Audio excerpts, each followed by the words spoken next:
If one does not have a biblical worldview, whatever one might be giving as the reason for the hope that lies within them, it won't be reasons that are reflective of what's taught in God's Word. Consider just a very, very recent, like hot off the press, evidence of this lack of Christian worldview existing in a Reformed church. Just a couple weeks ago now, 2 weeks ago I think it was, an ordained minister in the PCA named Littlepage, his last name, in a Washington, D.C. PCA church recently announced during his sermon that he was leaving the PCA church because the Lord had led he and his wife to become Roman Catholic. Ordained minister. However, this isn't the end. The head of the home missions department in the PCA, in other words, this is a bigwig. If you're the head of the mission in North America, you're somebody important. You're a mover and shaker. He was sitting in the service where this was announced during the sermon. And he, along with the elders of the church and the congregation, cheered when Littlepage made this announcement. Woo, woo! The head of the home missions, Erwin Ince, called for the leaders and shepherdesses of the church to come forward and lay hands on this now Roman Catholic departing minister. In the course of all this, all of this wasn't enough. In the course of all this, after making the pronouncement that I'm now Roman Catholic, I'm leaving to go to Rome, I'm swimming the Tiber, as the phrase goes, he then administers the sacrament with the elders and the head of the MNA.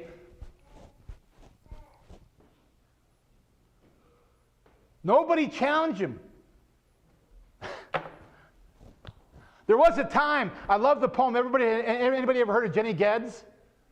Jenny Geddes, all right? So Protestantism had made its way in Scotland for a while, but King Charles had decided he was going to press upon the Scottish people again the Romish prayer book. And there was a service in Scotland, I think this was in the 1600s, and they got up and they began to read out of this Popish prayer book. And there was this common lady named Jenny Geddes. And she shouts out, as he starts reading from the prayer book, she shouts out, "What is this trash that you're reading and putting in my ears?" That's a free translation. Whereupon Jenny, who's sitting on a milking stool, reaches under her, grabs the milking stool, and does this.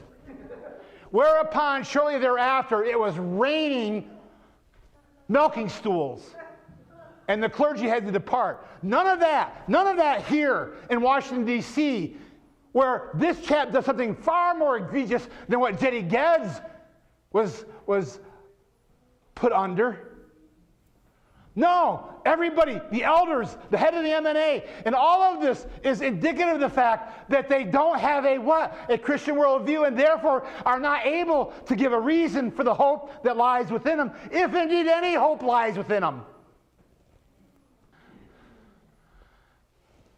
Here they are doing all they can to throw ministers out who believed what the church has believed for centuries, as seen and chronicled in 2 big anthology books, doing everything they can to throw those guys out year after year after year, giving out statements of how terrible what the Reformed Church has believed for centuries. They'll go after them, but they'll leave this alone. But it all is connected to the ability to give a reason for the hope that lies within you.